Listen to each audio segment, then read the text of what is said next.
Story की starting बहुत ही cute से बच्चे रिक्की और मिस्टर गू के साथ होती है जो आज मैंग फैमिली में आए हैं क्योंकि मिस्टर गू रिक्की के लिए एक मदर चाहते थे, इसीलिए वो वहाँ उन दोनों लड़कियों को देखने आए थे।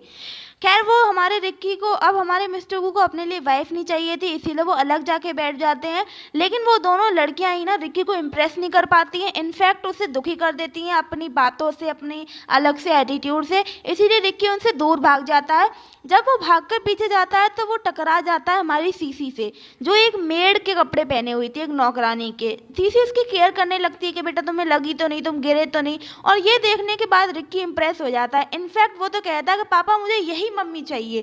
तो मिस्टर गू को क्या लेना देना था, उन्हें तो वैसे भी अपने बेटे के लिए माँ चाहिए थी, तो वो भी उन लोगों से कह देते हैं कि इसी को मेरी वाइफ बनाना है। अब सीन कट होता है और हमारी जो सीसी थी वो मिस्टर मैंग और मिसेस मैंग के सामने खड़ी होती है।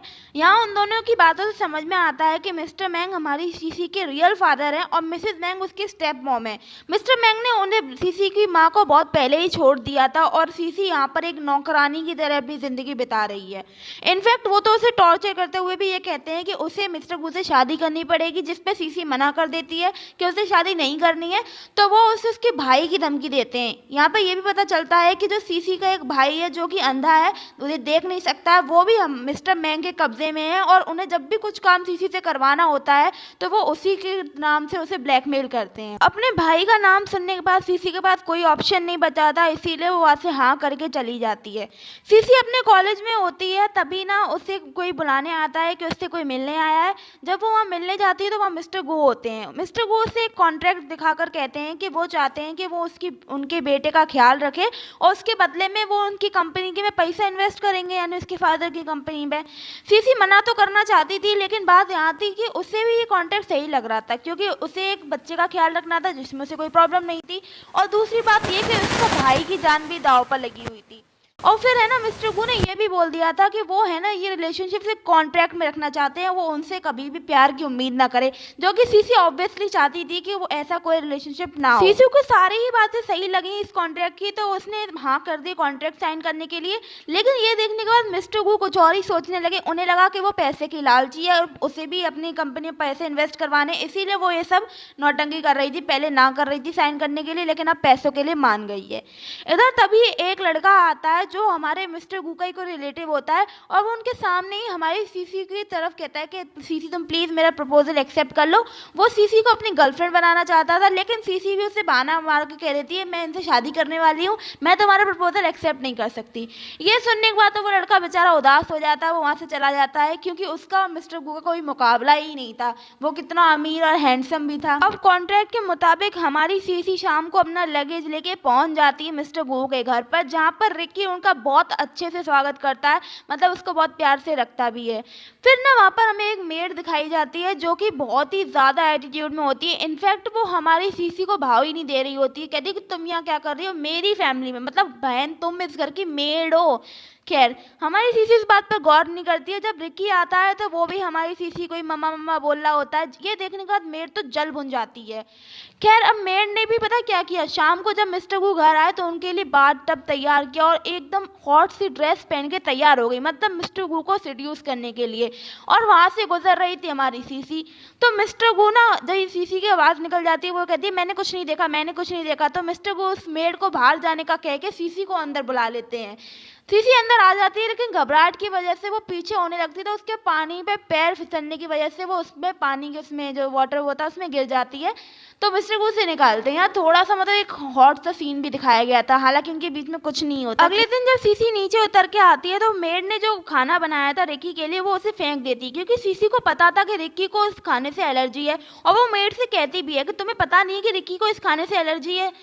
फिर ना हमारी सीसी खेल रही होती है हमारे रिक्की के साथ में। अब मेड ने सोच लिया था वो इससे कुछ ना कुछ इससे पीछे छुटका कर रहेगी, वैसे भी वो कल रात की बात से बहुत ज़्यादा ऑफेंडेड थी। वो ना क्या करती है, जैसे सीसी कुछ काम से जाती है रिक्की को एक बहुत ही ऊंचे से प्लेटफॉर्म पे बिठा देती है। इनफैक्ट उसकी वीडियो बनाती है चुपके से और वो वीडियो भेज देती है मिस्टर गू को और उससे कहती है कि देखो सीसी ने रिक्की को कितनी ऊपर बिठा दिया और उसको बिल्कुल भी रिक्की की चिंता नहीं है।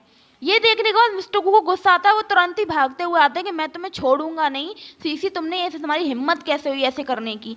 जब वो घर पे आता है तो मतलब रिक्की को फिर मेड ने आराम से बिठा दिया था वापस, और हमारी जो हीरोइन तो उसको भी कुछ पता नहीं चला था।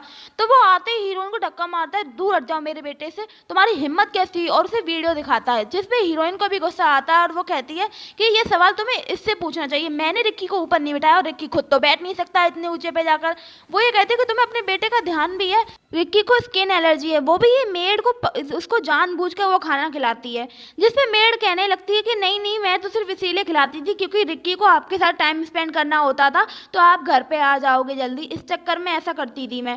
तो वो बोलने लगती है कि झूठ, तो मैं ऐसा इसीलिए करती थी ताकि मिस्टर को जल्दी घर से आ जाए रिक्की के बहाने, और तुम उन्हें सिड्यूस कर। बाकी बची हुई बात रिक्की खुद बता देता है कि पापा मुझे मम्मा ने नहीं बल्कि इन्होंने ऊपर प्लेटफॉर्म पे बिठाया था।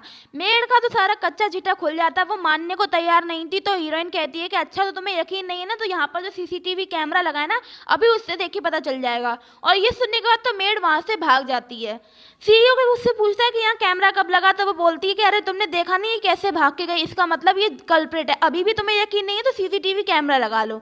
सीईओ इतना कुछ होने के बाद भी ना उसी को मिस्टर को कह रहे होते हैं कि तुम अच्छा है तुमने ये सब कुछ नहीं किया, अगर तुमने किया होता ना तो मैं तुम्हें छोड़ता, मतलब कुछ भी। अब अगले दिन क्या होता है, हमारी हीरोइन कॉलेज में होती है, वो कॉलेज गर्ल है इसीलिए उसको मैसेज आया होता है कि आज रिक्की की पेरेंट्स मीटिंग है, इसीलिए उसे वहाँ जाना है। तो हीरोइन चली जाती है। वो वहाँ क्या देखती है कि रिक्की पहले खेल रहा होता है, लेकिन एक औरत और उसका बच्चा आता है, वो जानबूझकर रिक्की को परेशान करते हैं। इनफैक्ट वो औरत बच्चों की लड़ाई में रिक्की को मारने लग जाती है। हमारी हीरोइन तुरंत ही जाती है रिक्की को बचाने के लिए। इधर सीन शिफ्ट होता है और हमारा सीईओ दिखाया जाता है मिस्टर गू। मिस्टर गू को है ना उसका सेक्रेटरी आके एक डॉक्यूमेंट देता है, जिससे मिस्टर गू को पता चलता है कि हमारी हीरोइन ने कितनी मुश्किल से मैंग फैमिली में अपनी जिंदगी काटी है, वहाँ का सारा काम करती है, नौकरानियों की तरह इसने जिंदगी बिताई है। मिस्टर गू को समझ में आता है कि हमारी हीरोइन को वो जो गोल्ड डिगर समझता था वो असल में वैसी है नहीं। इधर स्कूल का सीन दिखाया जाता है जहाँ पर हमारी हीरोइन को बहुत कुछ सब लोग सुना रहे होते हैं, हमारी हीरोइन और रिक्की की बहुत सब लोग बुली कर रहे होते हैं। इनफैक्ट जो प्रिंसिपल और वहाँ के टीचर्स थे वो भी उससे माफ़ी मांगने के लिए कह रहे होते हैं, लेकिन हीरोइन नहीं मानती। वो तो जानती थी कि वो गलत नहीं थी, तो वो कहती कि मैं माफ़ी क्यों मांगू, मैंने कोई गलती नहीं की है। ऑफ कोर्स हीरो जरूर आएगा हमारी हीरोइन को बचाने। तो कल के एपिसोड तक बने रहे, चैनल सब्सक्राइब करें, वीडियो लाइक करें। Bye bye.